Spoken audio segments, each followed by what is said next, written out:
Hello, my name is Marcus. I'm the compiler of a collection of therapy quotes entitled Psychoanalytic Self-Awareness Quotes. This is TQ 327, therapy quote number 327. As the child relates with increasing appropriateness to the real mother, there is the danger that the fantasy good and bad mother breast will also unite into one contradictory and unmanageable object. To prevent this intolerable and confusing internal state, the ego splits the imagos. Now the child can treat objects as simple instances of good and bad, love or hated. So here again is the theory of the defense mechanism of splitting that the child acquires or employs to deal with the anxiety of the mother being sometimes satisfying and sometimes unavailable or rejecting. The theory is the child can't handle that. His mind can't grasp the idea that one person is both so wonderful and then a minute later, because from the child's perspective, emotions are amplified because of his helplessness and his high level of dependency on the mother.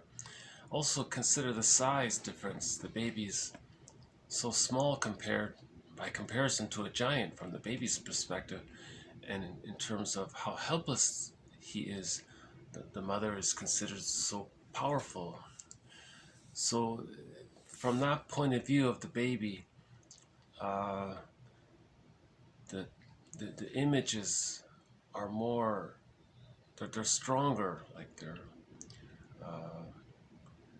if you include and keep in mind the size of the baby, how helpless and dependent the baby is, and by comparison how large the mother is from the point of view of the baby, and how much power the mother has in comparison to how much power the baby has, the baby creates images of the mother as being satisfying or refusing.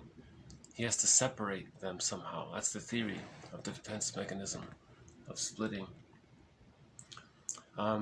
This occurs in the very beginning.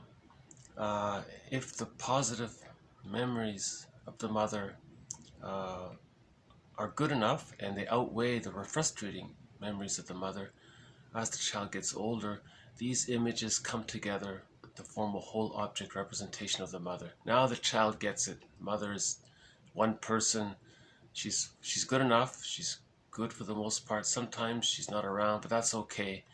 There's enough good memories there to handle, to accept that sometimes she's not around.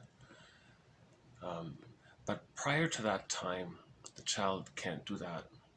Now, if there's, so that's called a secure attachment style. And by the age of 3, that leads to the psychological birth. And then with the psychological birth, the child has gone through the separation individuation process.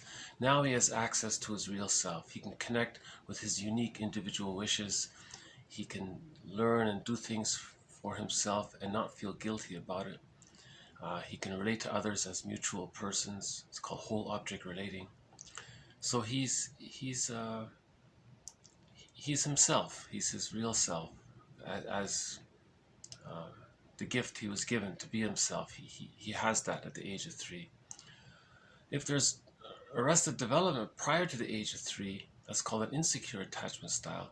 That's because the rejecting, the times when the mother was unavailable or rejecting, those memories condense and coalesce to form a representation of the mother that's quite intense.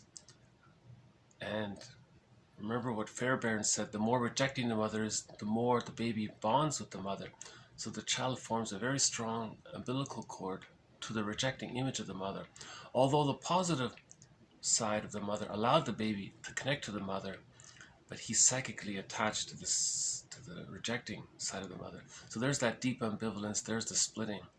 Now in this case, the baby can't bring them together. It's intolerable. It's too chaotic for him to understand, because he wants to protect the good memories of his mother And if he brings up the bad memories of his mother, that'll overwhelm the good memories of the mother, and the child can't function with the idea of hating his mother so much. He has to love his mother. Life force is object seeking. That's an attachment. That's love. So the child needs that connection. But unconsciously, he hates the mother if the rejecting side of the mother outweighs the positive side of the mother. So this is split off and disassociated and denied. And this is called an insecure attachment style. And there's that deep ambivalence. So the defense mechanism of splitting is there.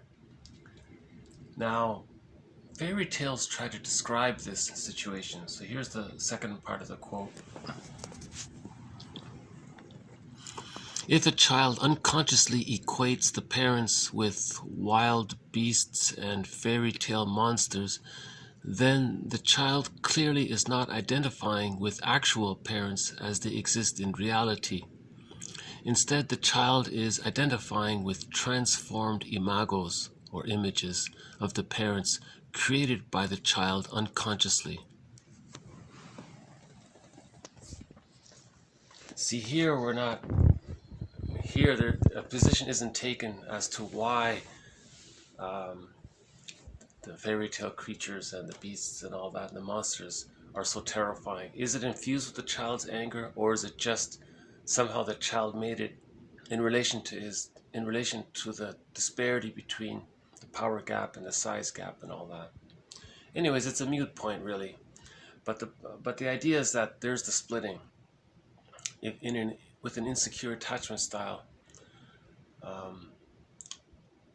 the child is stuck with this deep ambivalence, this deep inner conflict of not being able to reconcile that one person is both good and bad at the same time, or the child splits so the images are there, the impressions of the parent are there. So fairy tales, remember, fairy tales are true on the inside. Myths are true on the inside, not the outside. You see, so that quote refers to that. In reality, the mother is just the mother, but in the fairy tale, the mother is a devouring, is a minotaur or whatever, some frightening beast or something, wildebeest or something.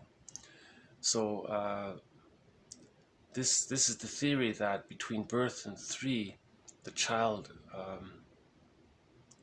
memories take this sort of fantastic area, so-called primary process thinking or something. With the secure attachment, he moves to secondary process thinking with the psychological birth at the age of 3.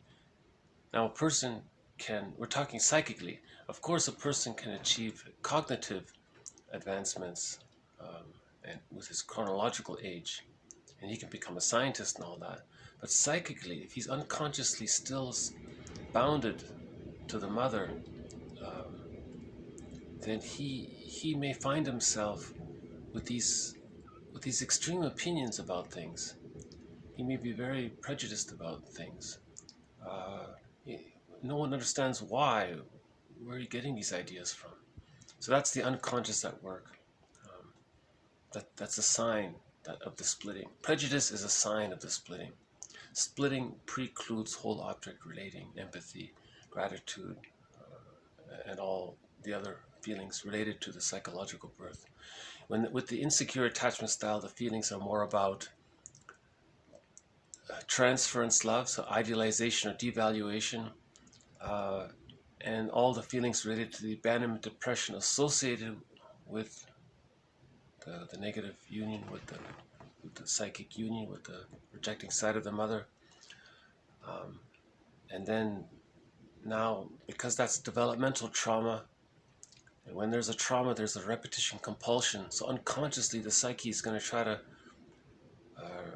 he sees the world based on this trauma. And he's projecting and using immature defense mechanisms. He's still using them. By the age of 3, immature defense mechanisms like splitting and projective identification and so on are meant to be existential hearsay. But with the arrested development, they're still going on. So the person can have these extreme opinions or provoke others to take on a certain role to convince himself that they're the rejecting mother in his unconscious fantasy, so he can remain the split because he hasn't been able to bring the splits together, you see. So this quote adds to our growing quote on the theory of the defense mechanism of splitting that the child adopts normally and naturally from birth to 3, but by the age of 3, the images come together, ideally, in a secure attachment style. So I'll just do a quick zip through here. As the child relates with increasing appropriateness to the real mother, there is the danger that the fantasy good and bad mother breast will also unite into one contradictory, unmanageable object. Okay, so he means when there is a secure attachment style, the child can't do it. He can't bring the image of the mother as being frustrating and the image of the mother together to form one image of the mother. When there's a secure attachment style, he can. So to prevent this, so to deal with the anxiety of this, he maintains the split images of the mother, right? And this can be seen in fairy tales as the good witch, bad witch, and so on. So now remember what we said before, splitting precludes mourning. To mourn the loss of a secure attachment style, one needs a secure attachment style. When they're splitting, the person is unable to mourn, because to mourn, you have to bring up those memories of the rejecting mother. But if they're so deep and so strong and they can't come up, then the splitting is still there. The person can't mourn because it's painful to mourn. It's painful to bring that up, to reach that, because it involves forgiving the other. But if there's so much unconscious resentment towards the mother, how does one forgive the mother? So now we get into Ubuntu, recognizing that each parent is stuck in their existential dilemma. Each parent may have had prenatal trauma, birth trauma, situational traumas, intergenerational trauma, trauma with family members, siblings, trauma at school shock, trauma at the dentist's while getting dental work done. There could have been trauma, according to one author. Trauma while getting the tonsils out, according to another trauma. So that the parent could be caught in their existential dilemma. And so as the person interviews their parents to find out about, what was the pregnancy like? What was the birth like? What were the first 3 years like? Then that's going to bring up emotions. And the parent is then seen as a regular person, and then we can realize we didn't get the secure attachment style. And that's the whole so-called working through process, to sort all that out and get to that place where, okay, like Bruce Springsteen said, his parents are regular people. He gets it. So he forgave his parents in that intro that he gave to one of his songs we played in an earlier video. And then, and as we said before, reparation of the other leads to reparation of the self. That's the whole object relations, other and self, whole object relations, right? So in the meantime, if the child does have an insecure attachment style, they may be particularly drawn to fairy tales and myths to deal with, to validate their unconscious, to maybe discharge a little bit their frustration, or to somehow acknowledge they can relate to it, because the splitting is still there.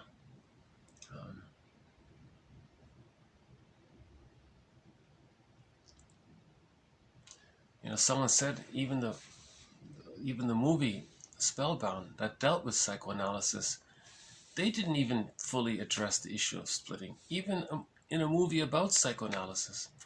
More or less, actually Hitchcock said the movie's not really about psychoanalysis. It's just another detective story, and he just wanted to include some little crumbs of psychoanalysis in it. But some people still regard that as one of the main movies about psychoanalysis. And one author said, even in that movie, even in Spellbound, they didn't acknowledge splitting. They had the evil doctor and the good doctor. They didn't. So we're still trying to appeal to the audience, to the unconscious memories, that there is unconscious resentment towards the mother. But for people with a secure attachment style, it's tedious. It's an existential hearsay. There's no need for that. It's boring. Like, why? So these defense mechanisms, splitting, projective identification, externalization, coaxing others to maintain a role, to preserve the projective identification, to convince yourself to split, repetition compulsion gone awry, repeating the childhood trauma.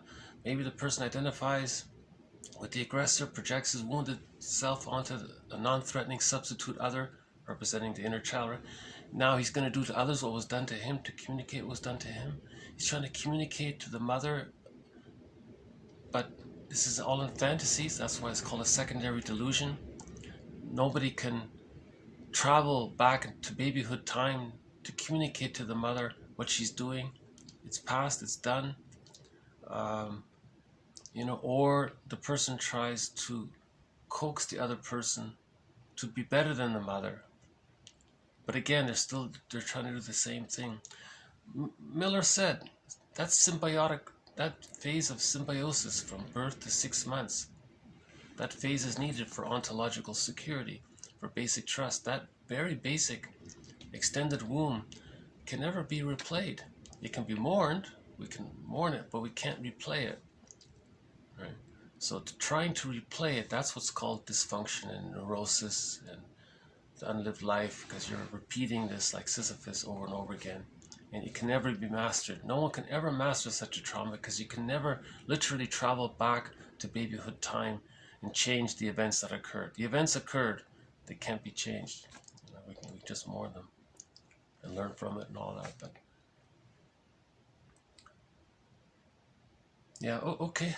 So this has been a little more on the defense mechanism of splitting and the deep ambivalence about it, and how that precludes mourning, and how that's a developmental trauma, and how that when there's a developmental trauma, we're caught in the repetition compulsion gone awry, repeating things, and that's the unlived life. And splitting precludes mourning. When there isn't mourning, there's chronic grief gone awry, melancholia. That leads to stress on stress. That leads to what one person said, where he ended up being a curmudgeon. Another person said that chronic grief, aggravated grief gone awry, he said that resembles the symptoms of PTSD. Right? And who was it? Someone said that, Omid, he said, we need more of our olders to become elders. But if they're stuck in the repetition compulsion gone awry, they're still olders. They're not. We need them to become elders. We need more elders in the world, right? Yeah.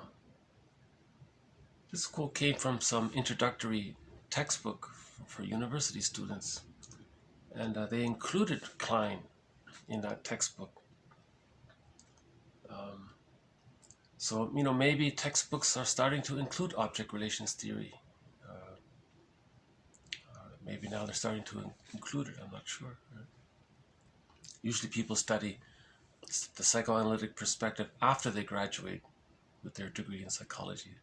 That's like they move, if they're still interested in psychology after they get their BA in psychology, then they start to learn object relations theory afterwards. Something like that. Yeah, Melanie Klein, she's one of the mothers of psychoanalysis, along with Karen Horney and Margaret Mahler. In my opinion, those are the three. Margaret Mahler developed the whole area around the separation individuation process and the psychological birth, and object relations theory. Melanie Klein and Fairbairn developed that. And then Masterson really synthesized it and made it presentable and kind of saved it, I think, really. I think the Masterson approach has given us a lot of hope in preserving the advancement to understanding the idea of the difference between a secure attachment style and an insecure attachment style. and how to heal from an insecure attachment style. Right? Okay, I'll just leave it here. So thank you very much. This has been TQ 327. More to follow. Thank you. Bye for now.